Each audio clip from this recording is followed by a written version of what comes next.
One of the most talked about television shows right now is the Netflix 4-part series, When They See Us. It tells the story of the so-called Central Park Five, the 5 New York City youths ages 14 to 16 who were convicted of rape after an April 19, 1989 attack in Central Park. What if the justice system failed you? Members of the Central Park Five are suing former President Trump for defamation over comments he made during the presidential debate about their case.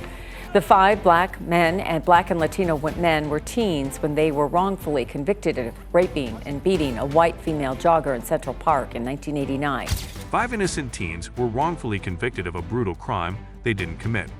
And New York's mayor at the time, New York City's mayor, called it the crime of the century, the brutal rape and beating of a woman who was jogging in Central Park back in 1989.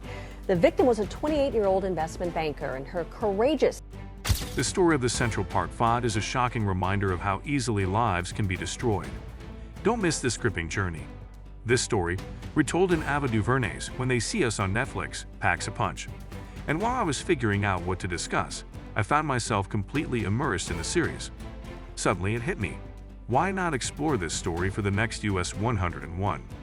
So let's dive into the history, the implications, and the shocking consequences of what happened in Central Park in 1989. This is the story of the 5 boys who were wrongfully convicted, their harrowing journey, and the lasting legacy they left behind. But to fully understand their story, we need to go back to 1980s New York City. New York City in the 1980s. The 1980s in New York City were a time of stark contrast.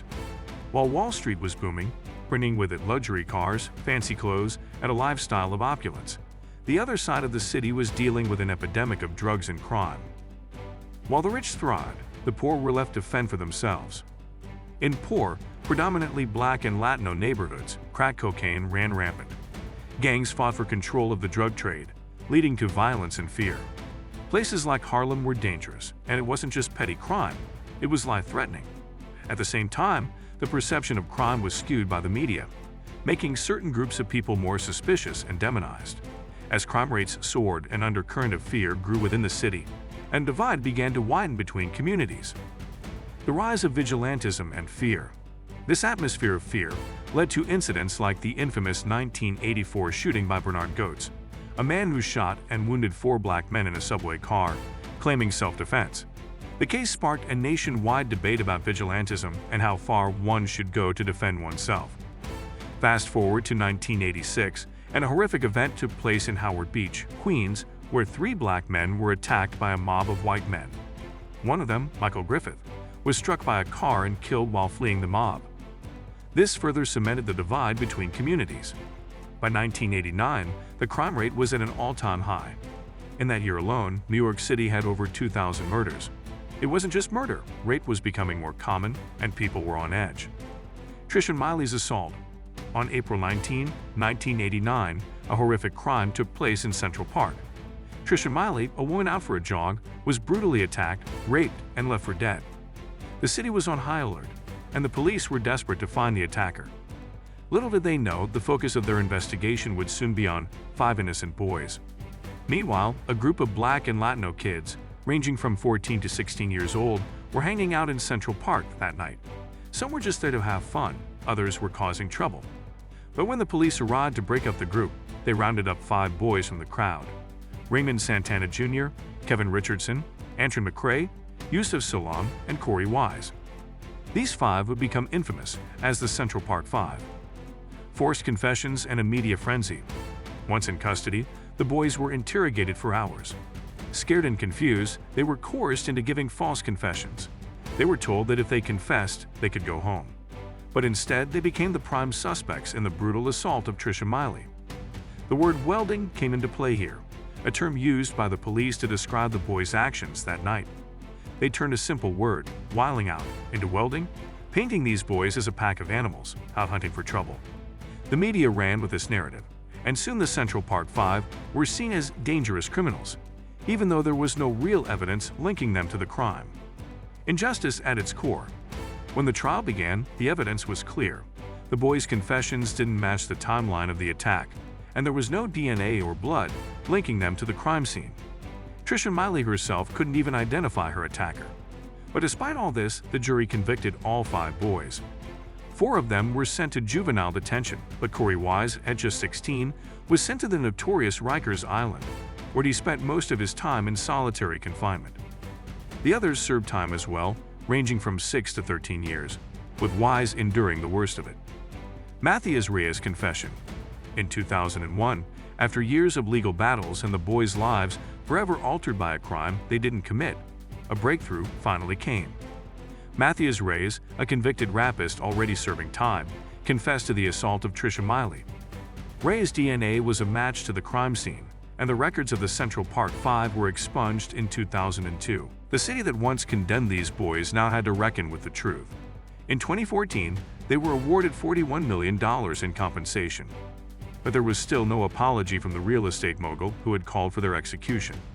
This legacy of injustice had to be acknowledged, but the damage was done. The concept of superpredators and the racial divide.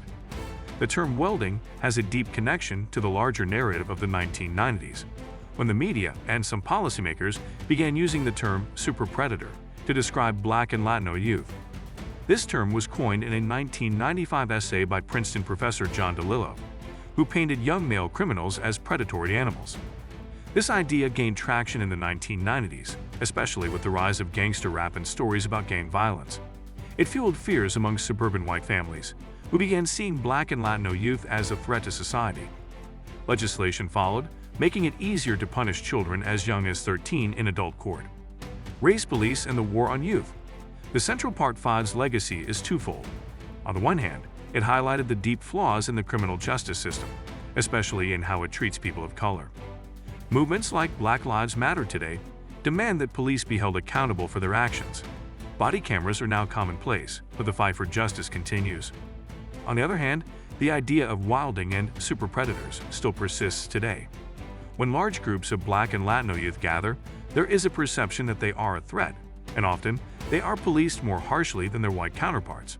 Take, for example, how police handle Black and Latino kids in downtown Chicago during the summer. They are often treated with suspicion and harassment, even if they are simply hanging out with friends. The enduring question of justice. The story of the Central Park 5 is a profound reminder of how racism, fear, and ignorance can shape the fate of innocent people.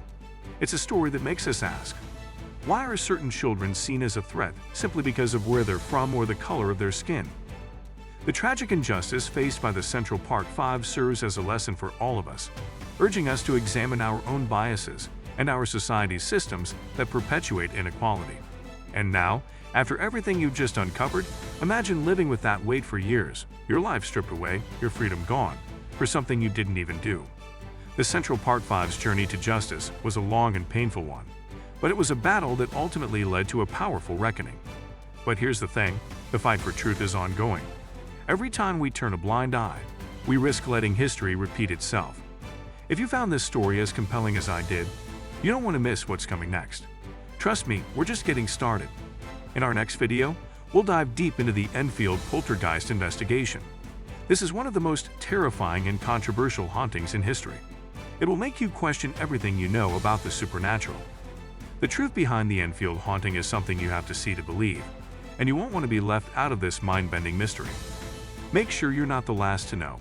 Hit that subscribe button now so you don't miss a single moment. Be a part of this journey with us.